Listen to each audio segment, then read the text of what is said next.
How much more powerful is the Galaxy S25 Ultra compared to the Galaxy S24 Ultra? I'm gonna give you guys a hint. It's quite a bit. So if you guys didn't know, the Galaxy S24 Ultra has a Snapdragon 8 Gen 3 and the S25 Ultra has the new Snapdragon 8 Elite. And to see which one's more powerful, we're gonna run two different benchmarks, Geekbench 6 and also 3D Mark. And what Geekbench 6 tests is actually the CPU, so let's run this test first. So in terms of RAM and storage on these two devices, they both are pretty much the same with 12 gigabytes of RAM and 256 gigabytes of storage. And in terms of cooling, the S25 Ultra does have a much bigger vapor chamber cooler. So far in this test, we can see that the Galaxy S25 Ultra, even though we started at the same exact time, is faster than the S24 Ultra at running the test.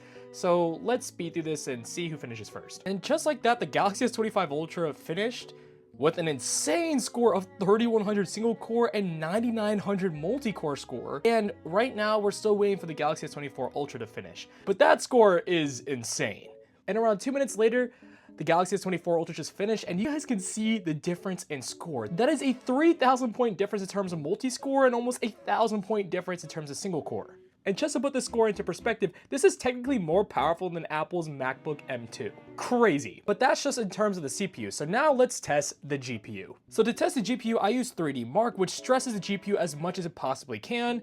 And in this test, it's going to truly show how powerful each phone's GPU truly is. So starting off, we already can see that the Galaxy S25 Ultra is already pulling ahead of the S24 Ultra, and it's cranking out some crazy frames at over 40 FPS compared to the S24 Ultra that's only getting around 30. And keep in mind, this is running this actual benchmark at 4K resolution. And just like that, we see that the Galaxy S25 Ultra completes the test with over 6,700 points, while the S24 Ultra only has 4,800. And with that score difference, we have an FPS difference of the S25 Ultra getting 40 FPS on average compared to the S24 Ultra that only got 29. So from these tests, this means that the Galaxy S25 Ultra is 44% faster in terms of multi-core score compared to the S24 Ultra, as well as over 37.8% faster in terms of single core. Now, when you bring it over to the GPU, it's also a significant difference, with the Galaxy S25 Ultra being over 37.8% faster than the Galaxy S24 Ultra. So even though on the surface, it doesn't seem like much has changed with these two devices, the S25 Ultra is significantly more powerful than the Galaxy S24 Ultra.